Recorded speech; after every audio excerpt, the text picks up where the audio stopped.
Bonjour, bonne fête de Pâques, bon lundi de Pâques, que le Seigneur te bénisse.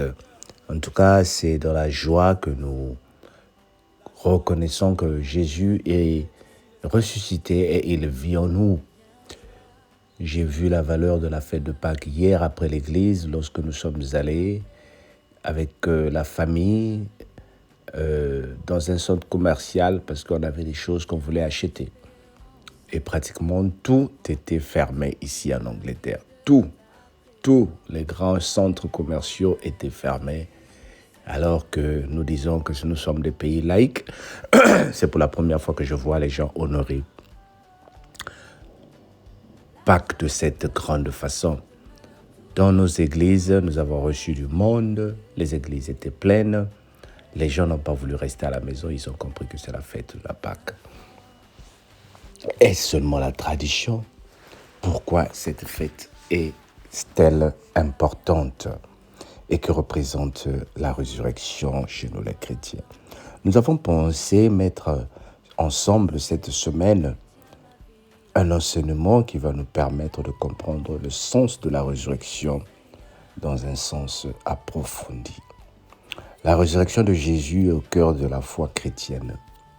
Ce n'est pas seulement un événement historique, mais une réalité spirituelle qui transforme la vie de ceux qui croient en lui.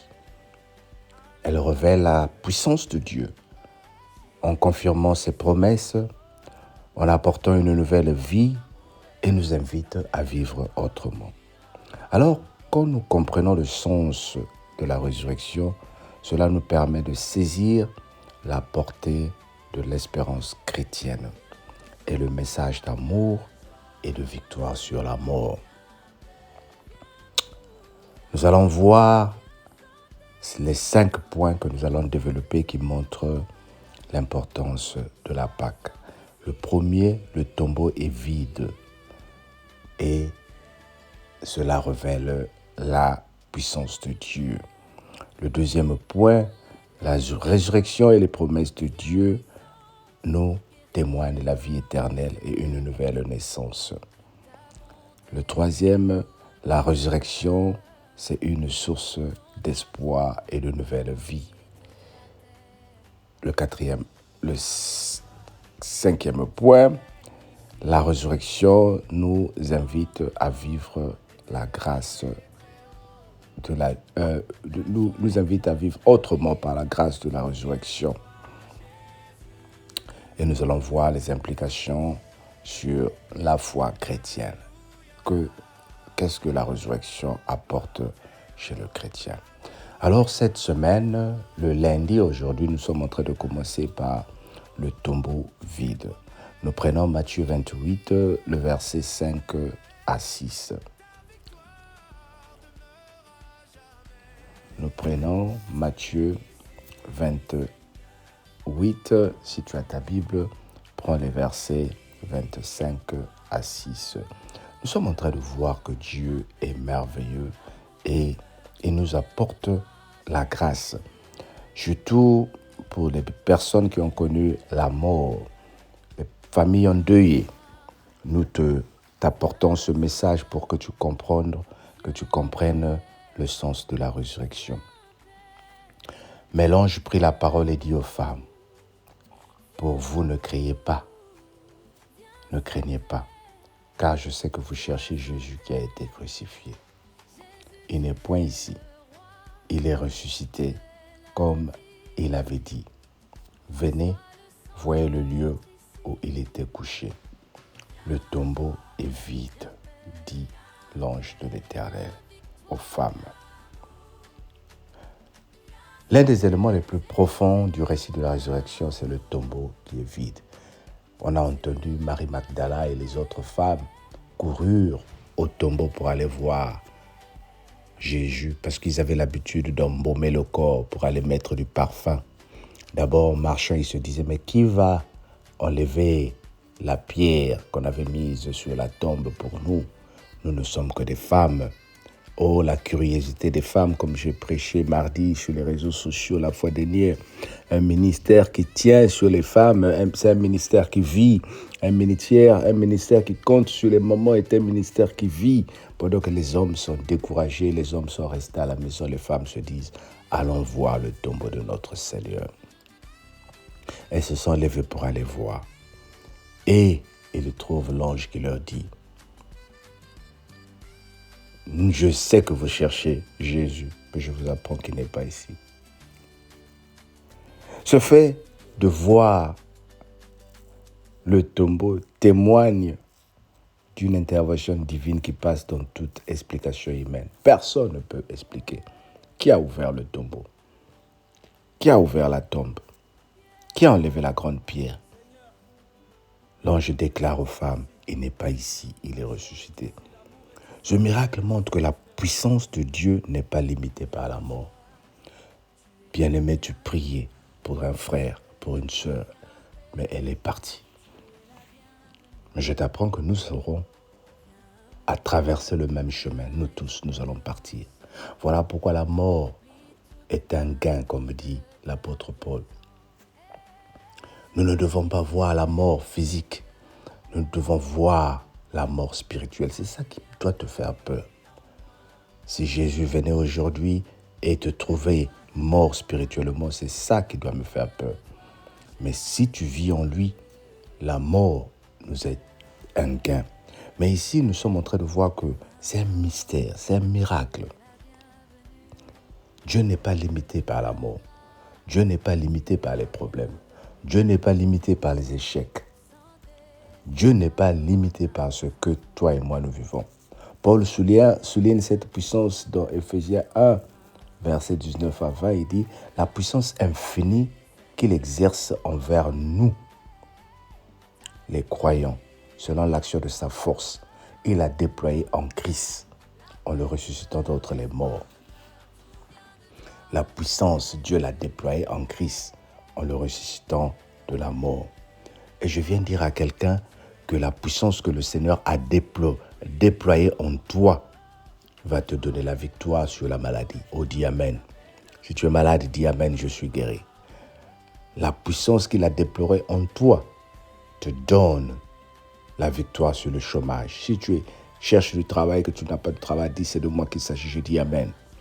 La puissance qu'il a déployée en toi te donne la victoire sur les épreuves du divorce, sur les épreuves du chômage, sur les épreuves de stérilité, sur l'épreuve du célibat. Dis, je reçois cette victoire au nom de Jésus. Le tombeau est vide et donc le signe que Dieu est souverain, capable d'accomplir ce qui nous paraît impossible. Dieu est en train de montrer que le monde parfois te met dans une cage. Le monde te met parfois dans une prison. Le monde te met dans une situation. Le monde te confère une situation où on t'impose certaines choses. Mais le Seigneur te dit ce soir de déclarer. Le Seigneur te dit ce matin de déclarer que tu as la victoire par la résurrection. Bien-aimé, je viens t'apporter cette nouvelle pour te dire Jésus est ressuscité. Voilà le mystère de la résurrection. Le premier point que nous avons vu aujourd'hui. Le tombeau est vide. Je ne suis plus bloqué par la maladie. Mais la maladie viendra. Je guérirai. Je ne suis plus bloqué par le chômage. Le chômage va traverser ma maison. Je trouverai du travail. Le célibat qui traverse la vie de mes sœurs est en train d'être bloqué et déplacé au nom de Jésus. Nous avons plein d'espoir dans le Seigneur et nous disons que Jésus t'aime.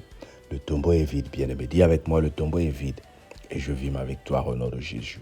Alors encore une fois de plus, bonne fête de Pâques. Que le Seigneur qui t'aime te bénisse et te surprenne parce que la joie du Seigneur est là et dans ta maison, elle vit.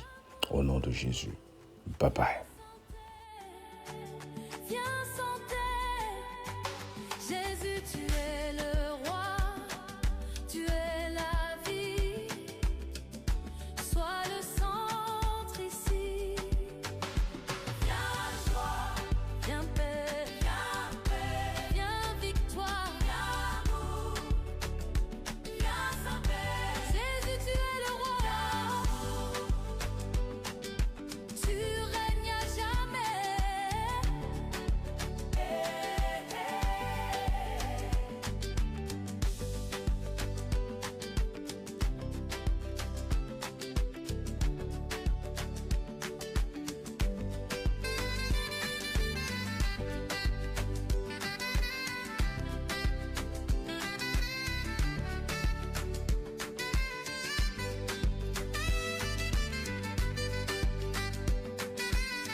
présence est ici.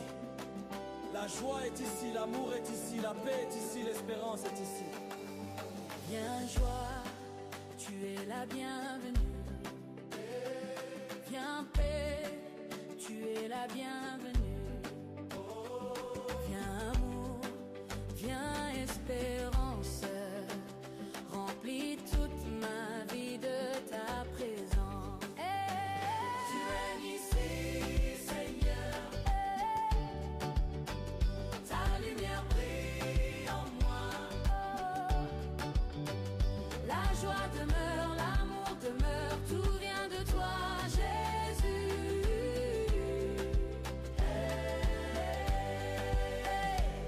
Viens force, tu es la bienvenue. Viens grâce, tu es la bienvenue.